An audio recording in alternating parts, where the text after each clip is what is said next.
I just bought 200 acres of raw land. For $2,000. Yeah, $2,000. 48 hours later, some lady from the HOA family living next door storms across the dirt in designer heels like she owns the place. She shoves a binder in my face and goes, "You owe our homeowners association $15,000 in back dues and violations." I look around.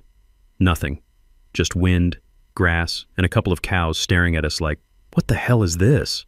No houses except theirs. No fences. No roads. Literally empty prairie. She says, "The previous owner signed an agreement with our family's HOA." I pull out my deed. Lady, this is my land. There is no HOA here. She smirks like she's about to win. Big mistake. Because this diesel mechanic just turned their little family scam into a federal nightmare. What would you do if an HOA family tried to shake you down on vacant land? Here's how I ended up owning more land than some small towns for the price of a decent motorcycle. 3 weeks ago, I'm under a Peterbilt, grease-coating my knuckles, when my phone buzzes. Grandfather died. Left me 50 grand. Most people would buy a new truck. Me? I wanted out of this diesel-soaked life. 12 years fixing engines, breathing exhaust fumes, feeling my spine compress every day. The constant smell of WD-40 and hydraulic fluid was killing me slowly. I had a dream. Organic farming. Trade motor oil for actual dirt. Found this government land auction online. 200.3 acres. Agricultural parcel, Nebraska. Back taxes, $2,000. Saturday morning, I drive out. Windows down, gravel crunching under my tires, meadowlarks singing. Rolling hills, rich black soil, old fence posts marking perfect boundaries. I can already picture corn rows stretching to the horizon. Monday auction. One other bidder drops out after 10 minutes. Boom. $2,000, 200 acres. Done deal. Too good to be true? Yeah, definitely. Wednesday, I'm back walking my property when I spot this massive California-style mansion sitting on manicured grounds about a quarter-mile east. Circular driveway, trimmed hedges, lawn that probably costs more to maintain than my annual salary. Through the window, I can see some guy in a polo shirt typing away at a computer. Red flag number 1. I'm testing soil samples, that mineral taste of rich earth on my fingers, when I hear it. Click, click, click. Designer heels on hard dirt. This blonde woman marches toward me like she's serving a warrant. "Are you the new property owner?" she asks, extending a manicured hand. "I'm Brinley Fairmont, president of the Meadowbrook Estates Homeowners Association." President? I look around. One house, hers, lots of empty space. "How many homes are in your association?" 12 beautiful properties, she says with this practiced smile. "My husband Chadwick and I moved here from California. He works in tech, remote, you know. We've really brought some standards to this area." Standards. To farmland that's been here since before she was born. She whips out this thick binder that reeks of fresh printer ink. "This property has always been part of our homeowners association." "Ma'am, this is agricultural land, been farmland since the 60s. She flips through pages like a prosecutor. "Previous owner agreed to monthly dues. You're inheriting those obligations." "How much?" $15,000 in back dues, plus $750 monthly going forward. I actually laugh. "You want HOA fees on empty farmland?" That's when I see it. This little smirk. Like she's done this dance before. Like she thinks I'm just another mark. "These covenants are legally binding," she says, and her overpowering lavender perfume clashes with the honest prairie smells, making my gut churn. "We'll file liens if necessary. Contact county commissioners. Make this very difficult for you."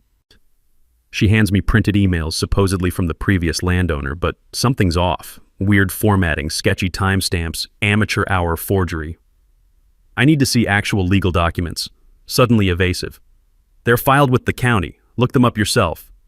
Then she just walks away, heels clicking back to her mansion, leaving me with obvious fake paperwork. But here's what really got me. She threatened liens, legal action, county involvement, on a guy she'd known for exactly 3 minutes. That's not confused neighbor behavior, that's predator behavior.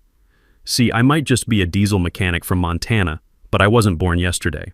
I grew up where handshake deals still mean something and people don't try to steal your land with fake paperwork. This woman, this self-appointed president of 12 houses, just declared war on the wrong guy.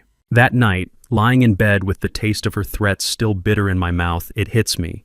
If she's trying this on me, how many other rural landowners have her and Chadwick scammed?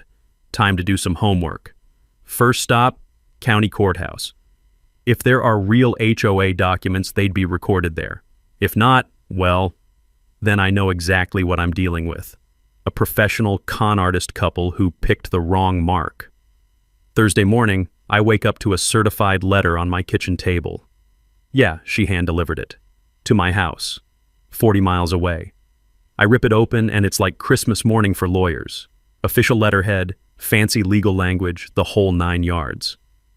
Notice of violation and assessment in bold letters that smell like fresh printer toner and desperation. $15,000 in back dues, plus penalties, plus interest, plus a $200 processing fee for this very letter. The ball's on this woman, but she's not stopping there. Filed a formal complaint with the county claiming my land violates agricultural use restrictions. Posted on Nextdoor about the suspicious new landowner ignoring community standards. Even got 3 other HOA families to sign some petition about my disruption to neighborhood harmony. Disruption? I haven't even planted anything yet. I'm reading this thinking, what planet is she from? So I drive straight to the courthouse, gravel crunching under my boots as I march up those stone steps. The morning air tastes like rain and trouble. The county clerk is this elderly woman named Dolores, who's worked there since Moses was in diapers.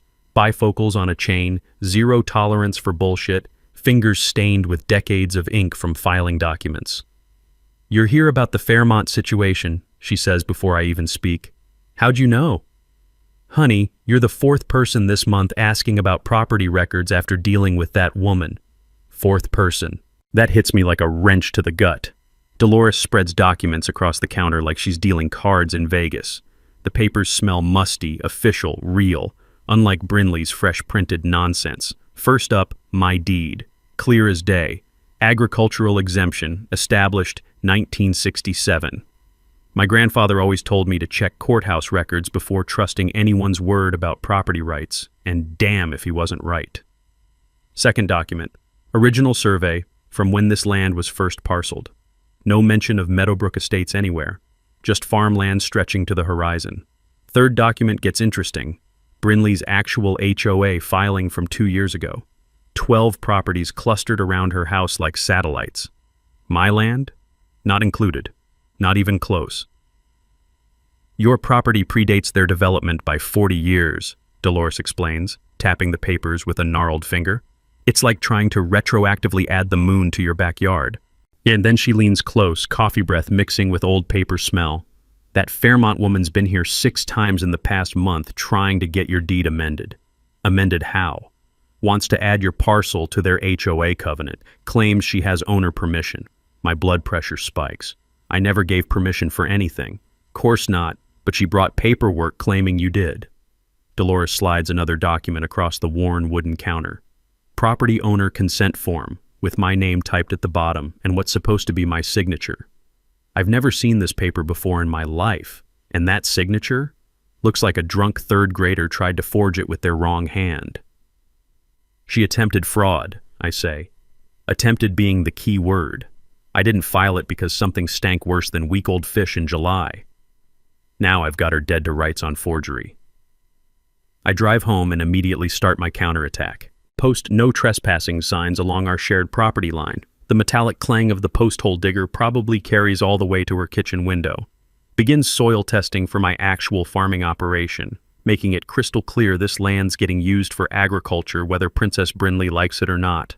The rich black earth feels good between my fingers. Honest work, honest dirt. That afternoon, my phone rings. Unknown number. Mr. Graham, this is Patricia from Meadowbrook Property Management. You have outstanding dues requiring immediate payment. Property management? That's new. Lady, I don't owe anybody anything. Sir, our records show $17,000 in assessments, including late fees and collection costs. The number keeps growing. This morning, 15 grand, now 17. What's your company address? We're located at, let me check, 4578 Business Center Drive, Suite 210. I Google it while she talks. UPS store. A freaking mailbox. Ma'am, that's a UPS store. Long pause. Sir, you need to pay these assessments or... Click. I hang up. That evening, I'm on my porch with a beer, watching the sunset paint my land golden when I hear an engine. Black Tesla cruising slowly past my fence like a shark circling. Driver's wearing a polo shirt, that's Chadwick. He parks right at my property line and just stares. For 20 minutes. Windows down, taking pictures of my house, my truck, my life. I wave. He doesn't wave back. Time to call the sheriff. Deputy Reynolds shows up next morning. Good old boy who's dealt with property disputes for 20 years. I show him the harassment timeline, the fake documents, the escalating threats. This isn't the first complaint about the Fairmonts, he says, adjusting his hat brim against the morning sun. We've had reports about them pressuring other landowners. Reports? 3 families in 2 years paid them money before figuring out the scam. One elderly farmer handed over $8,000 before his family intervened. That's when it hits me like a sledgehammer. This isn't about my property anymore. This is about stopping a pattern of rural fraud that's been flying under the radar. Brinley and Chadwick just picked a fight with the wrong diesel mechanic. Friday morning, I'm having coffee when another letter shows up. Not certified this time, just slapped under my windshield wiper like a parking ticket. This one's from Meadowbrook Property Services, LLC, demanding immediate payment of $1,847, monthly. The smell of fresh ink mixed with morning dew makes my stomach turn. For what exactly? Landscaping assessment, road maintenance, community security, and administrative overhead. I look out at my dirt road that hasn't seen maintenance since the Carter administration. What landscaping? The only security out here is my shotgun and whatever coyotes are keeping the rabbits honest. But here's the kicker. They're threatening collection action and credit reporting if I don't pay within 10 days. I call the number. Rings twice. Meadowbrook Services, this is Devin.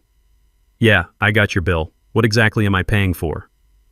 Sir, you're assessed for community services based on your property size and usage classification. Usage classification?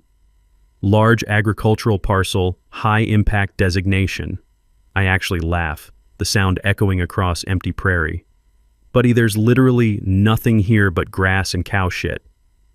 Sir, the assessment stands. Will you be paying by check or credit card? What's your business address? Long pause.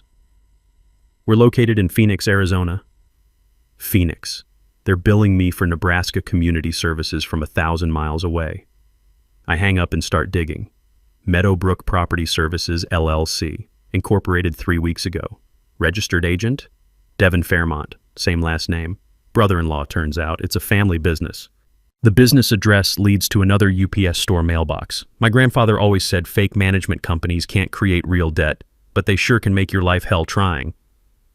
But then I find the Better Business Bureau complaints, and my blood runs cold. 5 different property owners from 3 states, all describing identical scams, fake HOA bills, lien threats, harassment campaigns. One guy in Colorado paid $12,000 over 8 months. A family in Arizona got taken for 2 years before discovering their HOA was completely fabricated. That's when it hits me. These aren't confused neighbors. They're professional interstate con artists. That afternoon, I'm checking fence posts when the Tesla returns. Chadwick's got backup. Brinley walking her German Shepherd along my property line, unleashed. The dog, accidentally, wanders onto my land and tramples through my test plantings. $20 worth of heritage corn seeds destroyed. Ma'am, your dog's on my property. Oh, is he? Pure innocence. Come here, Brutus. The dog takes his sweet time, marking my fence post. Sharp ammonia smell mixing with crushed corn leaves. They're literally pissing on my investment. Sorry about that, Brinley chirps, but she's smiling. I pull out my phone and start recording. Are you filming me? She demands. Just documenting trespassing and property damage. Her mask slips. This is harassment. No, ma'am. This is evidence collection. Chadwick emerges from his climate-controlled cockpit. Designer everything, shoes that scream, I've never worked a day.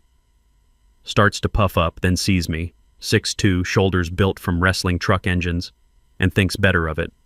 Just keep your recording to yourself, he mutters. It's my property. I'll record whatever I want.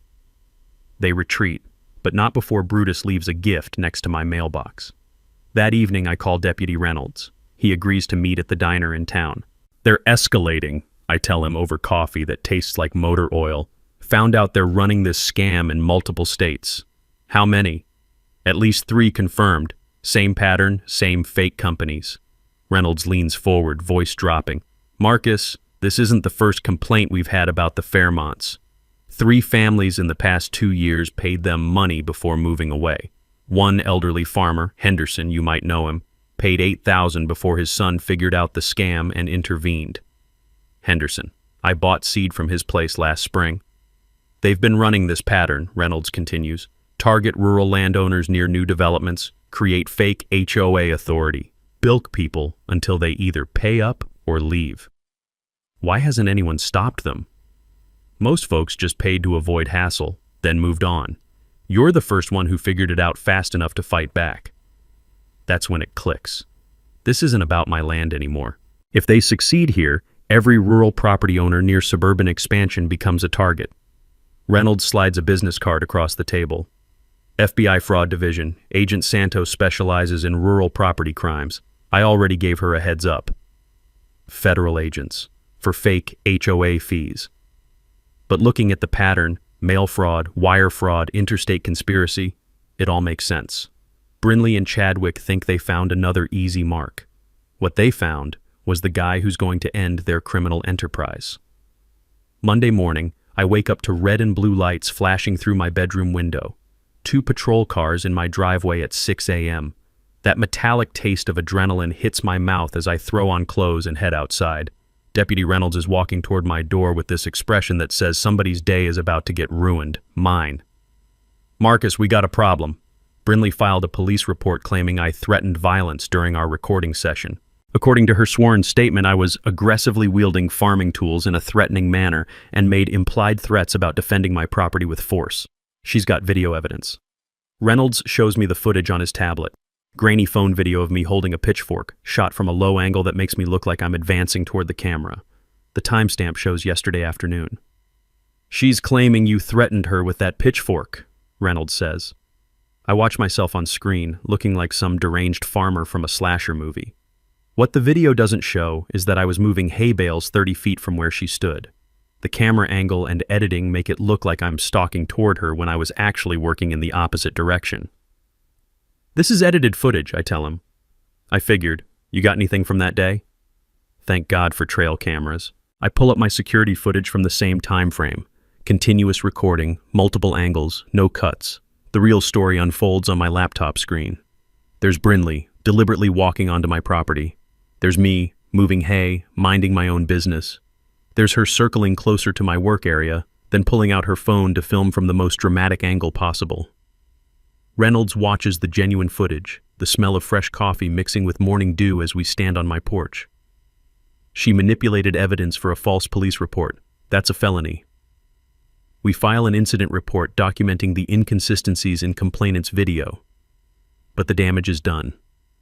I'm now officially under investigation for harassment. 6 hours later, it gets worse. I'm replacing fence posts when 2 cars pull up to my property line. Not the Tesla. A minivan and a sedan with out-of-state plates. 4 people emerge like some suburban SWAT team. 2 middle-aged couples dressed for church, all carrying notebooks and professional cameras. They spread along my fence line and start photographing everything. My truck, my house, me swinging a post hole digger. "What are you folks doing?" I call out. A woman in her 50s approaches my fence. "We're documenting unsafe conditions for the Neighborhood Safety Committee." Neighborhood Safety Committee. That's creative. What unsafe conditions? Improper storage of agricultural equipment, potential environmental hazards from fuel storage, and documented aggressive behavior toward community members. I look around. My tractor's legally parked in my driveway. My fuel tank is regulation approved and recently inspected. The only aggressive behavior is coming from people trying to steal my land. "Ma'am, you're taking pictures on my property without permission." "This is for community safety," she says, like those 3 words justify anything. I pull out my phone and start recording them. Suddenly, they're not so comfortable being documented. "You can't film us without consent," one man protests. "Actually, I can. You're trespassing." Smile. They retreat to the road but continue their photo shoot, complete with serious expressions and official clipboards. 20 minutes of staged documentation designed to make me look dangerous. After they leave, I run the license plates. 3 of the 12 families in Brinley's fake HOA. She's building a witness list. That evening, my phone explodes. Unknown numbers, back-to-back calls. Is this Graham? We heard you're threatening neighbors. Channel 7 News here. Care to comment on allegations of menacing behavior? This is Attorney Johnson representing concerned homeowners who feel unsafe. 8 calls in 3 hours. Someone's orchestrating a character assassination campaign. But here's where they overplayed their hand. I call Sarah Hedrick, the farmers' rights attorney Reynolds recommended. 20 years fighting rural property scams, and she recognizes this playbook immediately. They're trying to flip the narrative, Sarah explains, her voice carrying the weight of experience. Make you the aggressor so they can justify everything they've done. Classic harassment reversal. Is that legal? The attempt is legal. The coordination of false statements isn't. If they're organizing fake witness testimony, that's conspiracy. Sarah takes my case that afternoon, pro bono, because she's been waiting for the right case to make an example of interstate property scammers. 3 days later, she hits me with news that changes everything. I subpoenaed their financial records, she says, spreading documents across her conference table. $47,000 in collected dues over 2 years, 0 legitimate expenses, no contracts, no services, no community improvements. Every penny went to personal accounts. So it's theft. It's organized theft. But here's the kicker. I ran background checks. Brinley and Chadwick fled California 18 months ago, 1 step ahead of fraud investigators. Left behind $30,000 in unpaid contractor bills and real HOA assessments. The pieces fall into place like tumblers in a lock. This isn't their first rodeo. They're career criminals who moved to rural Nebraska specifically to find new victims. They picked the wrong mark this time, Sarah says, gathering the evidence. Mail fraud, wire fraud, interstate conspiracy, evidence tampering. The FBI's going to have a field day. That night, I sit on my porch listening to coyotes howl in the distance, thinking about all the families they've scammed before me. Tomorrow, we start building the case that ends their criminal enterprise. The smoking gun comes from the last place I expected, a musty basement that smells like 50 years of government paperwork and forgotten secrets. Sarah's doing legal research when Dolores mentions something that stops us cold. You know, that Fairmont woman was real interested in the original deed restrictions from the 1960s, kept asking about agricultural protection status. Agricultural protection status? That phrase hits me like a wrench to the stomach. We follow Dolores down creaky wooden stairs to the records archive. The air down here tastes stale and official, like old leather and bureaucratic dust. She pulls out a filing box that weighs more than a truck battery. Rural zoning 1960-1970, she says, setting it on a scarred wooden table. Inside, we find the Holy Grail. My land doesn't just predate their subdivision. It has permanent agricultural protection written into the original 1967 deed. The weight of this document in my hands feels like holding a winning lottery ticket and a get-out-of-jail-free card rolled into one. Any attempt to include protected agricultural land in a residential HOA constitutes deed fraud under Nebraska law, Sarah reads, her voice getting that excited lawyer tone. The previous landowner never had authority to agree to HOA terms. Every fake document Brinley showed me? Legally worthless. Then Dolores drops the real bomb. Found something else, she whispers, sliding a manila folder across the table like she's dealing contraband. 3 days before your auction, someone tried to file a deed amendment. The document inside makes my blood run cold. There's Elmer Wickham's signature at the bottom, supposedly agreeing to add my property to the HOA covenant. One problem. I Google Elmer Wickham's obituary right there on my phone. Died 6 months before this document was supposedly signed. They forged a dead man's signature, I breathe, the metallic taste of pure rage filling my mouth. Gets better, Dolores continues. The filing was submitted electronically from an IP address traced back to the Fairmont residence. They tried to steal your land before you even bought it. Sarah's eyes light up like Christmas morning. Premeditated federal wire fraud.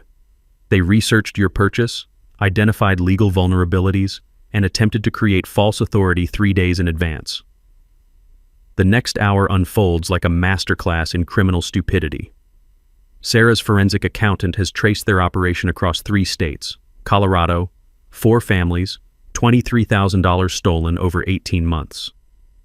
Arizona, 6 families, $31,000 before they fled. Nebraska, 5 families so far, $47,000 in fake fees. Total estimated fraud, $180,000 from 15 rural families who just wanted to be left alone. They're not just scammers, Sarah says, the evidence folders creating a satisfying thud as she stacks them. They're career criminals with a business model targeting rural America. The power just shifted completely in my favor. I'm not some confused farmer trying to understand fake HOA rules anymore. I'm holding evidence that can destroy an interstate fraud ring and send 2 career criminals to federal prison. Agricultural protection trumps any residential covenant. That's settled law, Sarah explains as we climb back upstairs, our footsteps echoing off courthouse marble. But electronically filing forged documents? That's federal wire fraud, 5 to 20 years. The plan crystallizes as we walk back to her car. Let them think they're winning while we build an airtight case. Set up a controlled scenario where they commit crimes with federal agents watching. They don't know we found the deed fraud, Sarah says, starting her engine. That's our ace in the hole.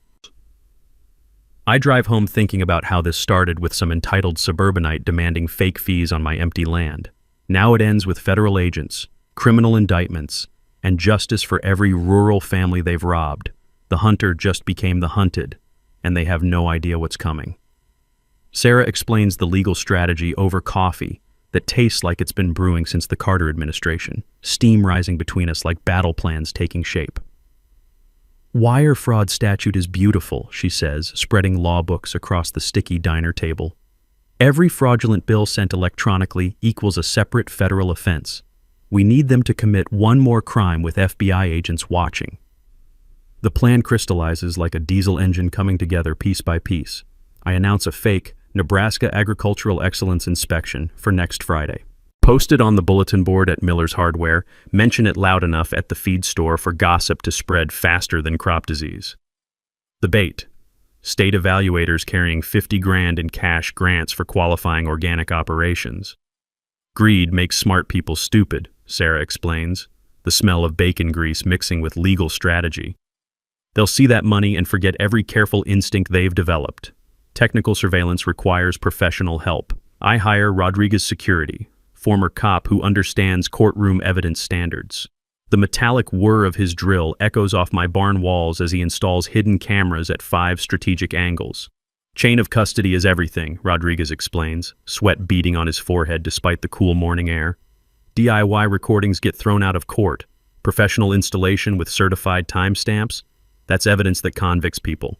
$3 grand for the equipment, but watching him explain legal standards makes it feel like the investment of a lifetime. These cameras will capture footage that holds up in federal court. Always use professionally installed surveillance for legal evidence, because homemade security might protect your property but won't put criminals in prison. While Rodriguez works, I rally community support. Saturday barbecue on my land, grilling burgers and letting neighbors see I'm not the dangerous lunatic Brinley's been painting me as. 7 families show up, and the stories start flowing like beer from a tap. Kowalski's paid $400 monthly for voluntary community improvements. DeLucas handed over $1,800 for emergency road maintenance on roads still full of potholes deep enough to swallow a small car. We thought it was legitimate, Mrs. Kowalski admits, her voice carrying the weight of embarrassment thicker than the charcoal smoke drifting between us. She had official paperwork, new legal terms that made us feel stupid for questioning anything. Total neighborhood losses, $23,000. Money that could have actually improved our community instead of funding Brinley's designer lifestyle. The solidarity feels physical. Neighbors finally able to admit they got conned, united in wanting justice that tastes sweeter than perfectly grilled corn on the cob. She made us feel guilty for resisting, Mr. DeLuca says, crushing his beer can with the force of 2 years' worth of suppressed anger. Like bad neighbors if we didn't pay up immediately. That's their psychological weapon. Turn theft into social obligation. Next phase, setting the bait. Tuesday morning at Miller's Hardware, I accidentally mentioned the inspection while buying fence posts. Discussed the $50,000 grant loud enough for half the store to overhear, knowing Brinley shops there every week like clockwork. State only does this assessment once annually, I tell the clerk, projecting my voice just enough. Federal agriculture funding deadlines, something about budget cycles. The psychology is simple: massive cash prize, immediate deadline, any interference disqualifies applicants. Betting Brinley's greed overcomes her recent legal caution. Law enforcement coordination feels like precision machinery. Deputy Reynolds connects us with FBI agent Patricia Santos, rural fraud specialist who's tracked interstate property scams from California to Maine for 3 years. Your evidence fits patterns we've documented nationwide, Agent Santos explains over secure phone, her voice carrying the authority of federal law enforcement. Small-scale rural targeting, fake authority structures, harassment until compliance. You're the first victim with enough documentation to build prosecutable conspiracy charges. Arrest logistics synchronized like a military operation. Agent Santos positions undercover surveillance disguised as county road maintenance. Local farmer Bob Trestic volunteers as fake state inspector, actually worked for Nebraska Department of Agriculture before retiring, knows every technical term and regulation by heart. Act natural when they approach, Agent Santos instructs during our coordination meeting, the taste of coffee and justice mixing on my tongue. Document everything they say, stay calm during bribery attempts, let them commit federal crimes on camera. Personal preparation feels like training for the biggest job of my life. Practice staying cool under pressure, remembering 12 years diagnosing engine problems while truckers scream deadlines. Pressure doesn't break me. It sharpens my focus like a perfectly tuned wrench. Bob and I rehearse the inspection scenario until it flows naturally. He brings official clipboards, soil testing gear, even borrowed his old department truck. The weight of authentic equipment in our hands feels like holding justice itself. Realism is everything, Bob explains, testing his wireless microphone. When they interfere with state business, we want their exact words recorded clearly enough for a jury to hear their criminal intent. Friday morning, all pieces align. Professional surveillance, federal agents, coordinated law enforcement, media standing by to document the takedown of an interstate fraud operation, all triggered by 2 career criminals who thought they could steal from a diesel mechanic. Sometimes justice is just giving criminals enough rope to hang themselves. Wednesday morning, I'm testing soil samples when I overhear exactly what I was hoping for. Brinley's at Miller's Hardware, pumping the clerk for information about my state inspection. Her voice carries that fake casual tone people use when they're fishing for intelligence while pretending to shop for garden hoses. So this agriculture grant Graham mentioned, she says, how much money are we talking about? $50,000 from what I heard, the clerk replies. Something about federal organic farming incentives. I can practically hear the cash register sounds going off in her head from 3 aisles away, the smell of fertilizer and desperation mixing in the stale hardware store air. She takes the bait like a starving fish hitting dynamite. But there's something else happening. Through the store window, I watch Chadwick sitting in their Tesla, talking animatedly on his phone. His body language screams panic, hands gesturing wildly, face red with stress. Their mortgage payment on that oversized house must be coming due. Sarah's forensic accountant discovered their accounts are nearly frozen pending the fraud investigation. They're financially desperate, which makes people dangerous. That afternoon, my phone rings. Meadowbrook Property Management, but this time the voice sounds frayed, barely holding together. Mr. Graham, we need immediate resolution of your outstanding obligations before any state inspections occur. I thought we settled this. I don't owe you people anything. Sir, if state evaluators discover property covenant violations, you'll be disqualified from grant programs. We're offering final settlement, $15,000 cash, and we clear all violations from your record. Settlement? They've never used that word before. The desperation tastes metallic, like fear mixed with greed. I'll consider it, I tell them, hanging up before they can grovel further. Thursday night, they cross the line into felony territory. I wake up to the acrid smell of diesel fuel wafting through my bedroom window. Someone's poured petroleum across my test corn plots, 20 rows of heritage seeds, poisoned. The chemical stench burns my nostrils as I survey $3,000 in crop damage, but my trail cameras captured everything in perfect infrared clarity. 2 figures moving systematically through my fields with a 5-gallon container, faces clearly visible in night vision detail. Brinley and a man I don't recognize, probably that brother-in-law Devin from Phoenix. Agricultural sabotage, environmental contamination, Federal destruction of property charges stacking up like cordwood. The dying plants crunch under my boots as I document the damage. Each poisoned seedling represents months of planning destroyed by desperate criminals who think property damage will solve their problems. I call Sarah immediately. "They've escalated to agricultural terrorism," she says, after reviewing the footage. "Federal sentencing guidelines add 5 years for crop destruction. They're looking at serious prison time now." Should I confront them? Let them keep digging. Every crime makes our case stronger. Thursday evening brings psychological warfare. My phone explodes with fake authority calls. "Marcus, this is investigative reporter Johnson, Channel 7. We received reports about your threatening behavior toward neighbors." "Attorney Morrison here. I represent homeowners filing environmental hazard complaints against your property." Sheriff's Department.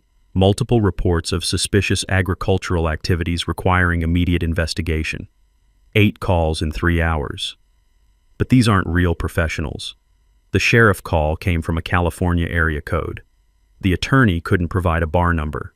The reporter hung up when I asked for credentials. They're impersonating law enforcement, legal professionals, and media. Federal identity fraud charges joining their growing collection of felonies.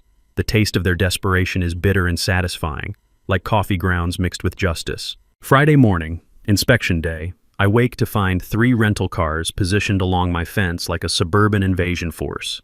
6 people with professional cameras and official-looking clipboards, staging what appears to be a legitimate documentation operation. My security system pings constantly. Motion alerts, camera activations, audio pickups capturing every whispered conversation as they prepare their final gambit. At 9 a.m. sharp, Bob Trestick arrives in his borrowed agriculture department truck. The FBI surveillance van, perfectly disguised as county road maintenance, positions with clear sight lines to document everything. Bob begins his inspection performance, testing soil and measuring boundaries with government bureaucrat precision that would make the IRS proud. Within minutes, Brinley appears like a suburban storm front. 4 people march across my property line, Brinley, Chadwick, and 2 men who scream, "Hired muscle" in polo shirts. All heading straight for Bob with the kind of aggressive confidence that comes from thinking you're untouchable. "Are you the state agriculture inspector?" Brinley demands, her voice carrying across the morning air like a battle cry. "Yes, ma'am," Bob replies calmly. "Routine assessment for federal grant eligibility." "This property operates under homeowners association restrictions," she announces, brandishing her familiar binder like a weapon. "State inspections require our prior authorization." The 2 strangers position themselves to physically block Bob's equipment access. Professional intimidation tactics that would make the mob proud. "Ma'am, I'm conducting official state business," Bob says, maintaining perfect bureaucratic calm. "Not without our permission," Chadwick snarls, stepping closer. "That's when I know we've got them cold. Federal obstruction of government operations on camera, with FBI agents recording every word." The trap just snapped shut with the sound of prison doors closing. What happens next unfolds like a masterclass in criminal stupidity. Brinley pulls Bob aside, thinking she's being discreet, but my cameras are picking up every word from 50 yards away. The morning breeze carries her voice like she's using a megaphone. "Look, we can make this worth your while," she says, glancing around nervously. $8,000 cash to find violations and reject his application. Bob plays it perfectly. "Ma'am, are you asking me to falsify a government report?" "I'm asking you to be thorough about irregularities," she replies, the desperation in her voice thick as diesel smoke. "Just say the soil is contaminated or something." Federal bribery of a government official, on camera, with FBI agents recording every syllable. But they're not done digging their grave. Chadwick approaches from the other side, pulling out an envelope thick with cash. "There's 10 grand here if you walk away right now. Tell your supervisors the property failed inspection." "Sir, that's attempted bribery of a federal inspector," Bob says loudly enough for the cameras. "It's a consulting fee," Chadwick backpedals, but the damage is done. The 2 hired guys, turns out they're actually legitimate contractors Brinley recruited from Omaha, start getting uncomfortable when they realize what they're witnessing. One pulls out his phone and starts recording, probably thinking he needs evidence to protect himself. "Lady, we thought this was about property surveys," one says, the smell of his nervous sweat mixing with morning dew. Nobody said anything about bribing government officials. Brinley's panic becomes visible. Her perfectly applied makeup starts running as stress sweat breaks through her foundation. It's not bribery, it's property management consultation. That's when she makes her fatal mistake. She produces a stack of documents claiming to be official state findings about environmental violations on my property. Government letterhead, official seals, signatures from Nebraska Department of Agriculture inspectors. All completely fabricated. Bob recognizes the real inspector's signatures. They're his former colleagues. Ma'am, these are forgeries. I know these inspectors personally, and they never conducted assessments on this property. Those are legitimate state documents, Brinley insists, doubling down on obvious lies. The inspector whose name is on this report died 2 years ago, Bob replies calmly. Dead silence. Even the meadowlarks stop singing, forging federal documents, with witnesses, on camera, while attempting to bribe a government official. The contractors immediately step back, wanting distance from whatever legal disaster they've stumbled into. We're out, one announces, heading for their rental cars. This is way above our pay grade. But Brinley's desperation reaches new heights. As the contractors flee, she turns to direct threats. If you file a positive report, she tells Bob, you'll face lawsuits, harassment, and worse. We know where you live. Threatening a federal inspector. Another felony, captured in high-definition audio and video. Chadwick, apparently realizing his wife is burying them both, tries damage control. What my wife means is we're concerned about proper procedures being followed. Your wife just threatened a government official, Bob states matter-of-factly. That's when I see movement from the surveillance van. Agent Santos is talking into her radio, coordinating with backup units that must be positioned nearby. The community witnesses are gathering too. Kowalski and DeLuca families have positioned themselves at safe distances, documenting everything on their phones. Other neighbors start appearing. Word spreads fast in rural areas when something big is happening. Brinley notices the audience and completely loses her composure. You people don't understand what's at stake here. This property threatens our entire community investment. She starts ranting about property values, community standards, and her right to protect neighborhood integrity. Every word digging deeper into federal conspiracy charges. We've invested too much to let some farmer with a $2,000 land purchase destroy our development plans, she shouts. Development plans? That's the first time she's admitted this isn't about existing HOA fees. It's about future development rights they're trying to steal. Chadwick tries to pull her away. Brinley, stop talking. But she's beyond rational thought. We had agreements with the previous landowner. This property was supposed to be part of our expansion. What agreements? Bob asks, still maintaining his inspector role perfectly. She produces more documents, purchase contracts, development permits, zoning change applications, all listing my property as committed to residential development under HOA covenant, all completely fraudulent. Ma'am, Bob says, examining the papers, these documents claim authority your HOA never possessed. This is conspiracy to commit fraud. The final piece falls into place. They weren't just running a billing scam, they were planning to forcibly acquire rural properties for a development scheme, using fake legal authority to steal land they couldn't buy legitimately. Agent Santos's voice crackles over Bob's hidden radio. All units, move in. The sound of multiple engines approaching fills the morning air. Sheriff's vehicles from 3 directions, FBI units, state police backup. Brinley's face goes white as she realizes what's happening. This was a setup.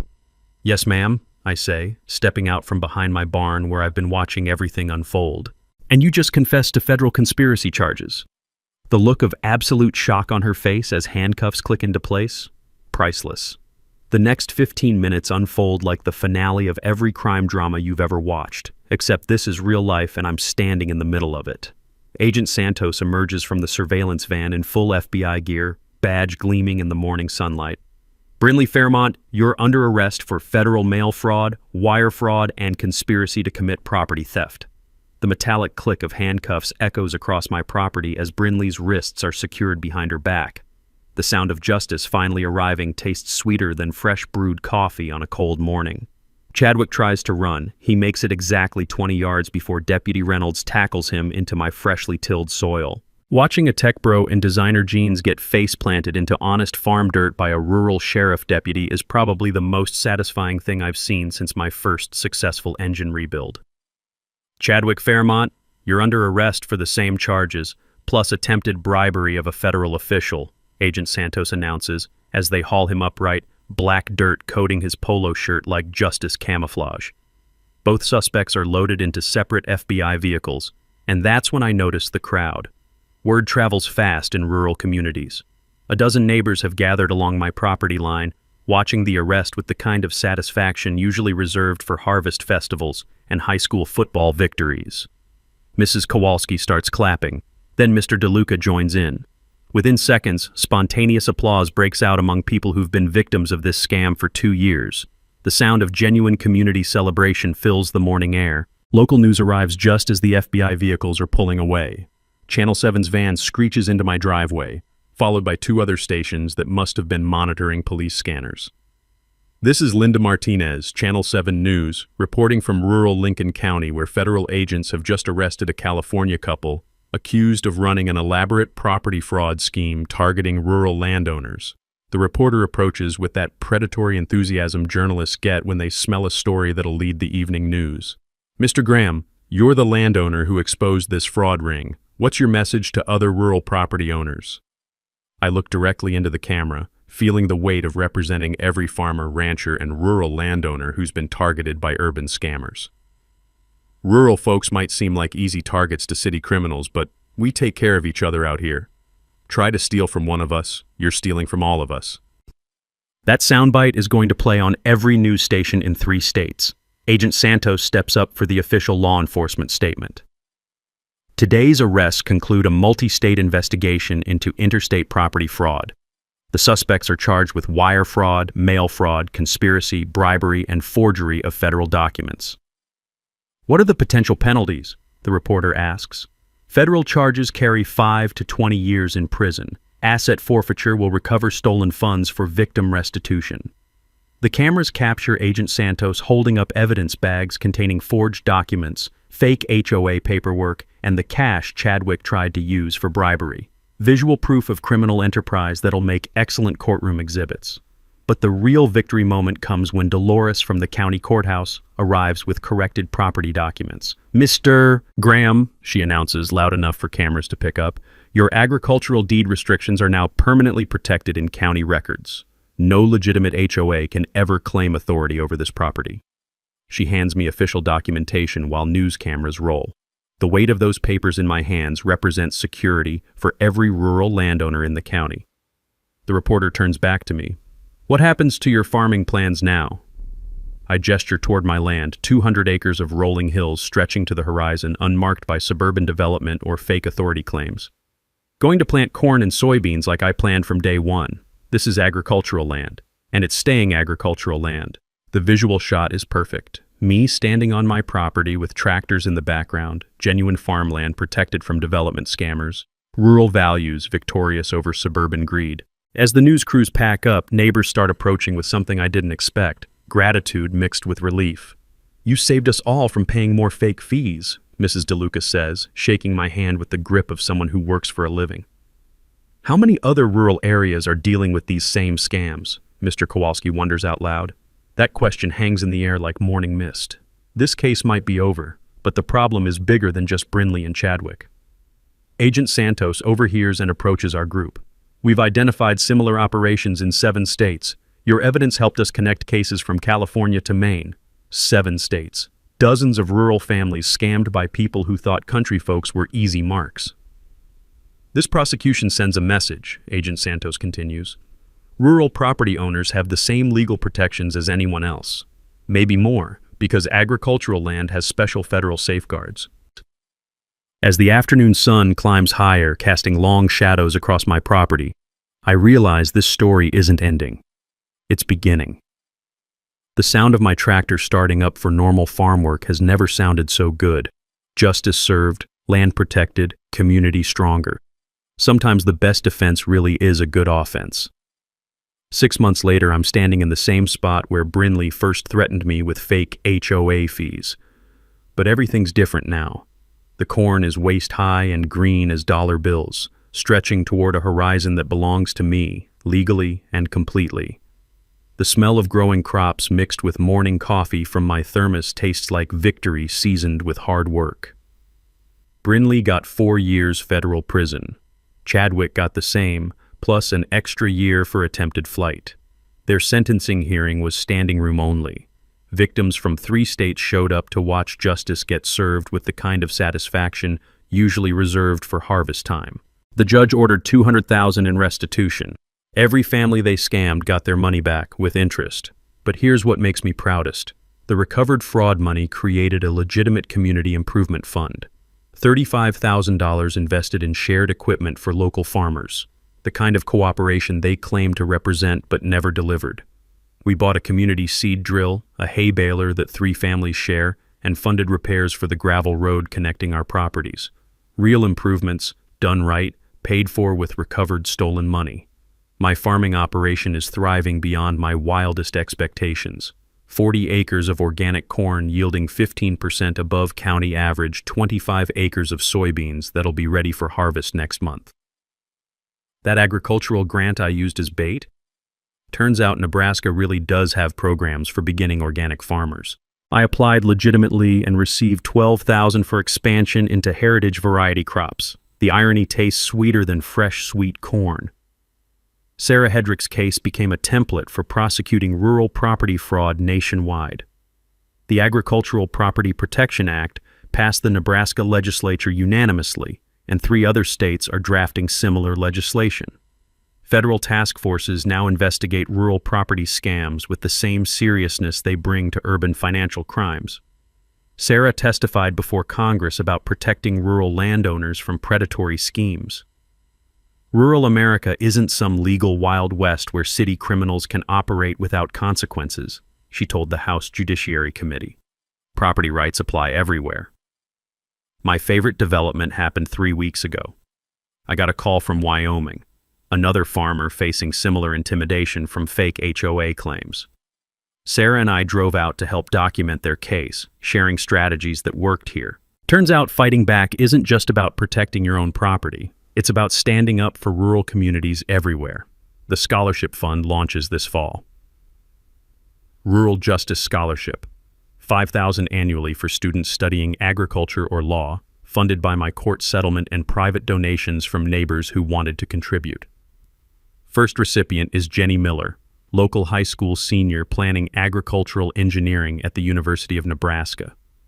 Her essay about protecting family farms from corporate exploitation made me proud to be part of her education. Personal life took an unexpected turn too. Anna, the agricultural extension agent who helped with my soil testing, and I have been dating since Harvest Festival. Our first official date was at the farmer's market, selling produce side by side. Nothing says romance like competing over who grows better tomatoes. The conservation project covers 20 acres now. Native prairie restoration that attracts declining bird species. University of Nebraska wildlife researchers use it for habitat studies, and local schools bring kids for environmental education tours. Seeing children learn about sustainable agriculture on land I protected from development scammers feels like completing a circle that started with my grandfather's inheritance. But the best part happens every morning when I walk my property line. No more designer heels clicking across gravel. No more fake authority figures demanding money for services that don't exist. Just wind through growing corn, meadowlarks singing from fence posts, and the satisfied exhaustion that comes from honest work on land that belongs to me. Last week, a real estate developer from Omaha called asking if I'd consider selling for residential development. Premium price, immediate cash, full market value. Not interested, I told him. This is agricultural land. Everything's for sale at the right price, he insisted. This isn't. Some things matter more than money. Like protecting the rural way of life that built this country. Like proving that regular folks can stand up to professional criminals and win. Like turning $2,000 and a lot of determination into justice for an entire community. My phone's ringing again. Probably another farmer dealing with property scammers looking for advice on fighting back. Time to share what we learned out here in the middle of nowhere, Nebraska. Because rural folks really do take care of each other.